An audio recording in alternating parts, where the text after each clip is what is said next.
बिस्मिल्लाहिर्रहमानिर्रहीम अस्सलाम वालेकुम। उम्मीद करता हूँ तमाम दोस्त खैरियत से होंगे। मैं हूँ आपका अपना मेज़बान मोहम्मद बिलाल सफदर। अल्लाह के फजल करम और शुक्र के साथ उम्मीद करता हूँ आप तमाम दोस्त ठीक होंगे। अल्हम्दुलिल्लाह अल्हम्दुलिल्लाह जी, सर्दी अलविदा है, गर्मी की शुरुआत हो चुकी है। तो अल्हम्दुलिल्लाह जी, गर्मी दे विच तुहानूं पता मटर सब तो ज़्यादा महंगा होता है और वैसे भी लबदावी नहीं गर्मी दे विच। सर्दी दे विच तुहानूं मैं दसांगा भई अलविदा इस सर्दी दे विच तुसीं मटर किवें स्टॉक कर सकदे वे। और सर्दी दे विच मटर 50-60 रुपए किलो होंदा है। तो भाई तुसीं 10 तो 20 किलो लैके ना अपना सेविंग तुसीं कर सकदे। तुहाडा भाई तुहानूं अज दसेगा कि उहदे विच जरासीम, डस्ट और सारी चीज़ां तो महफूज और साफ और नीट एंड क्लीन मटर किस तरह सेव किए जाए। तो बिना टाइम वेस्ट किए हम लोग चलते हैं वीडियो की तरफ। स्टेप बाय स्टेप आप लोगों को गाइड करेंगे, वीडियो को आखिर तक जरूर देखना। लीला जी ए चेक कर लो, मैं तकरीबन ट्रेलर कण तुहानूं गाइड करन कण 1 पाव मटर लेने, उस तो बाद चीनी 2 चम्मच, 1 चम्मच नमक ही पिया, उस तो बाद पानी ही पिया। ये तुम सोच रहे हो भाई ये चीनी ते नमक का की जोड़ है तो मटरां का की हिसाब किताब। तो भाई पहले नंबर ते तुहानूं दस दूं जिहड़ा नमक असीं इहदे यूज़ करना वो कैमिकल जितने की होणगे, यानी कि डस्टिंग अक्सर गल जाते सड़ जाते हैं, पै उल्ली लग जाती मटरां, उन्होंने महफूज करेगा नमक। और उस तो बाद चीनी के 2 चम्मच पाने नाल एक इहदा कलर ज़ाया नहीं होगा, कलर और तेज़ हो जाएगा और खूबसूरत रहेगा। हुण अज तक तुहानूं किसी नहीं दस्सिया भी चीनी ते मटरां दे विच मिक्सिंग करन नाल ना यानी कि इन्हां दा कलर तेज़ रहिंदा, साफ सुथरा रहिंदा, रंग इन्हां दा मज़ीद पक्का हो जाता है। तो हुण असीं अगला काम शुरू करने हैं। अल्हम्दुलिल्लाह जिवें कि तुहानूं पता है अग मेरी भट्ठी दे विच बल चुकी है। इहदे उत्ते मैं खूबसूरत जी कढ़ाई रखदा पिया, देगड़ी ला लो, ये चेक कर लो, इहदे उत्ते मैं रख दी है। इस दे विच मैं सब तो पहले ऐड करांगा पानी। पानी तो बाद एक चीज़ होर पानी है पे वो चेक कर लो, बिस्मिल्लाहिर्रहमानिर्रहीम। ये पानी मैं विच पा दिता। इस दे विच हुण मैं पावांगा नमक। नमक दे पावन नाल ये हो सी कि पानी जदों तक उबाले नहीं मारेगा, जो तक पानी उबाले नहीं मारेगा उदों तक जो नमक है पिया इहदे विच अच्छी तरह मिक्सिंग हो जाएगा और इंशाल्लाह तुहानूं मज़ा आएगा। स्टेप बाय स्टेप गाइड करेंगे, इन उबाले मरवा लेने वध तुहानूं भी लीला वीवर है। चेक कर लो पानी फुल उबाले मारन लग गया, लुक तुहानूं नज़र आ रही है।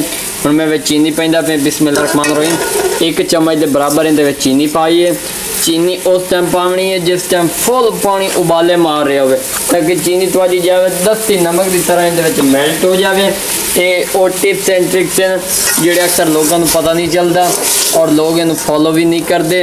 और इंशाल्लाह सादे तरीके को फॉलो करोगे तो मटर कभी नहीं फ्लॉप होंगे। हुण मैं इहदे पैंदा पे मटर। मटर पाने की वजह यह कि विच उबाले पानी मारन लग गया। अल्हम्दुलिल्लाह जी, मटर पावन का तरीका तुहाडे सामने पा रहे हैं। इहदे विच कलर इहदा वेख लो बिल्कुल सादा जी है। हुण विच जा रहे हैं, बिस्मिल्लाहिर्रहमानिर्रहीम। मटर मैं विच पा दिते ने। हुण अगला तरीकाकार ये है पिया कि तुसीं ना इनू अच्छी तरह मिक्सिंग करनी है। और अक्सर औरतों सब तो ज़्यादा परेशानी का सामना ये होता है कि मटर कच्चे रह जाते हैं या पकाई सही नहीं होती या सेविंग के दौरान बड़े परेशान रहते हैं कि गर्मी के अक्सर गरीब घरों के लोग भी चाहते हैं जोड़े अफोर्ड नहीं कर सकते मटर। तो उन्होंने तरीकाकार मैं अज कज लिया कि सर्दी के इन्हें सेव करो, गर्मी के यूज़ करो और रमज़ान शरीफ यूज़ कर सकते वे। और तुसी कबाब या इस तरह की काफ़ी रेसिपी के घर जी डिशा शौक तो रमज़ान शरीफ यूज़ होंगे उन्हें तुसी इस्तेमाल कर सकते हो। मटर इनू कच्चा पक्का पकावना तो वह तो मैं भी कहना कि सेविंग किमें होनी, इनका खुश करने तरीकाकार A to Z इसे वीडियो दस। लीला जी चेक कर लो, फैनली कलर तो सामने नज़र आ रहा है, कितना खूबसूरत नज़र आ रही है इनकी लुक। तो हुण मैं इन उतारने वाला काम शुरू करता पे क्योंकि असीं इन्हों सेविंग करनी है पे उनके कहने कि उतार के मैं विचों कज के तुहानूं विखाईना। लीला जी चेक कर लो, बिस्मिल्लाहिर्रहमानिर्रहीम। फाइनली जोड़े मटर है ना वो असी कज लैने। चेक कर लो, लुक तो नज़र आ रही है। हुण असी अगला प्रोसेस तुहानूं विखाईने पे इनकी सेविंग किवें होनी, की तरीकाकार है। लीला अल्हम्दुलिल्लाह जी चेक कर लो, तो माशाअल्लाह सुभानअल्लाह जी इनकी लुक तुहाडे सामने नज़र आ रही है। ये चेक कर लो, दाने कुछ कच्चे तो कुछ पक्के ने क्योंकि असी इस तरह के तैयार करने हैं। और कलर वेखो कितना प्यारा है, बिस्मिल्लाहिर्रहमानिर्रहीम। ये चेक कर लो जी, सेविंग का तरीकाकार ये पे तुहाडे सामने दी लुक नज़र आ रही है। इन्होंने तुसी पहली गल यानी कि जोड़ा शापर होंदे ने अक्सर पैकिंग मार्केट च मिलती उनके तुम सेव कर सकते हो। अगर वो तुहाडे कोल अवेलेबल नहीं तो मार्केट ईजीली 20-30 रुपए का डब्बा तुहानूं मिल जासी प्लास्टिक का। इन तुसी इस तरह उस तो बंद कर देना। ये वेख लो, ये ਤੁਹਾਡੀ ਚੀਜ਼ ਯਾਨੀ ਕਿ ਸੇਵ ਹੋ ਚੁੱਕੀ ਹੈ, ਡਰਾਈ ਇਹਦੇ ਵਿੱਚ ਹੋ ਚੁੱਕੀ ਹੈ। ਔਰ ਮਜ਼ੇਦਾਰ ਗੱਲ ਇਹ ਹੈ ਕਿ ਇਹਦੇ ਵਿੱਚ ਜਿਤਨੀ ਵੀ ਪ੍ਰੋਟੀਨ ਆ ਜਾਂ ਜਿਤਨੀ ਤਾਕਤ ਆਈ ਉਹ ਵੇਸਟ ਨਹੀਂ ਹੋਈ, ਨਮਕ ਨਾਲੇ ਮਹਿਫੂਜ਼ ਹੋ ਜਾਸਨ। ਔਰ 10 ਦਿਨ ਬਾਅਦ 15 ਦਿਨ ਬਾਅਦ ਤੁਸੀਂ ਐਵੇਂ ਡੱਬਾ ਯੂਜ਼ ਕਰੋਗੇ ਨਾ, ਫਰਿੱਜ ਤੋਂ ਬਗੈਰ ਹੀ ਕਰ ਸਕਦੇ ਹੋ।